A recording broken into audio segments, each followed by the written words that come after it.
Trey Gowdy, former congressman and chairman of the House Oversight Committee, now a partner at Nelson Mullins and a Fox News contributor. Good to have you with us tonight, sir. What's your reaction? What do you think he was getting at with that no one objected?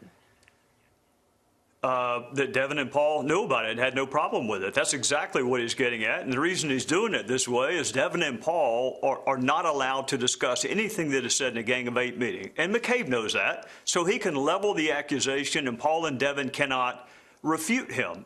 What I think is fascinating is there were 3 investigations into a duly elected president.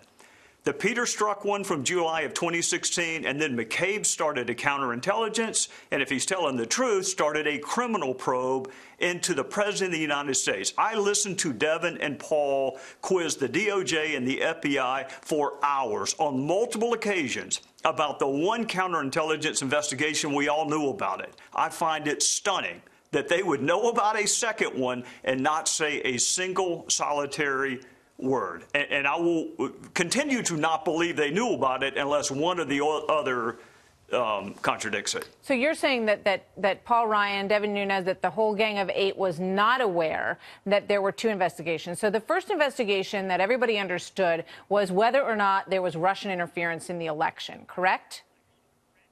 Well, if you look at the FBI document, which was drafted by and approved by Peter Strzok, it was a counterintelligence investigation into the Trump campaign.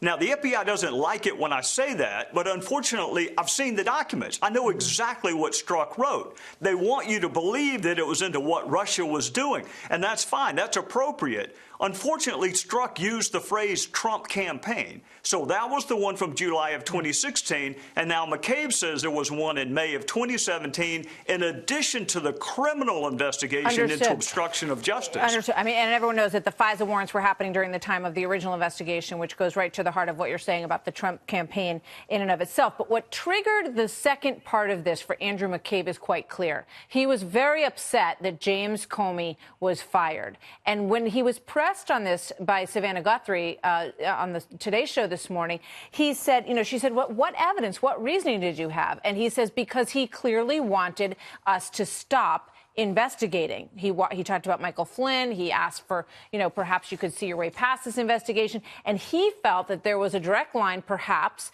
from that to him him being an agent of Russia, essentially. If thinking that Jim Comey is not a good FBI director is tantamount to being an agent of Russia, then just list all the people that are agents of Russia. Chuck Schumer, Nancy Pelosi, Rod Rosenstein, who wrote the memo getting rid of Comey, Michael Horowitz, who's the inspector general. I mean, look, I know McCabe liked Jim Comey. I know that. But lots of people thought that Jim Comey had lost the ability to lead that department. And the fact that President Trump got rid of him in May of 2017 is not sufficient basis to launch a criminal obstruction of justice probe.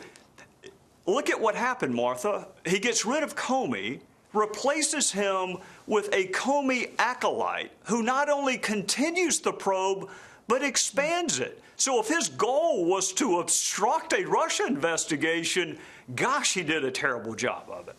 Well, your friend Adam Schiff clearly believes that this evidence that Andrew McCabe speaks of definitely existed. And just to remind everyone, Andrew McCabe said that he believed that the president was a national security concern and that it was such a potent moment for everyone because they were so terrified about this.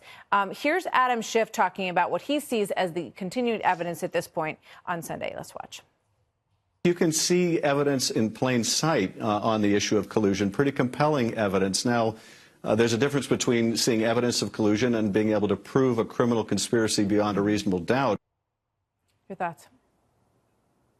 Well, collusion is a synonym for conspiracy. So I hope the questioner followed up and said, okay, Chairman Schiff, you have just said you have evidence of a criminal conspiracy between the President of the United States and the Russian state. What is that evidence? What is the crime? Was Trump involved in the hacking of the DNC server? Was he involved in the hacking of John Podesta's email? Are you alleging that he participated in deciding when to disseminate the proceeds of those two hacks? I have heard Adam on a number of occasions say that he, as the third eye raven, has evidence and seen things nobody else has ever seen before. But I've never heard him ask, what is it? What is the evidence of crime that you have, Chairman Schiff? I've never heard him follow. I've never heard it followed up on. He also weighed in on the Jussie Smollett story. With this tweet on January 20th, he had also made some assumptions about the outcome of this case. Perhaps he said, I met him at the Pride Parade in Los Angeles. I've seen his passion and moral clarity of his activism firsthand. This week, he was the victim of a horrific attack. We pray for your speedy recovery, and we reject this act of hatred and bigotry, says Adam Schiff with regard to that. Quick thought. Horrific attack is the words I went to. It is another in a long list of instances where Adam Schiff would rather get the attention than get the facts. And I've said before, he was a good lawyer.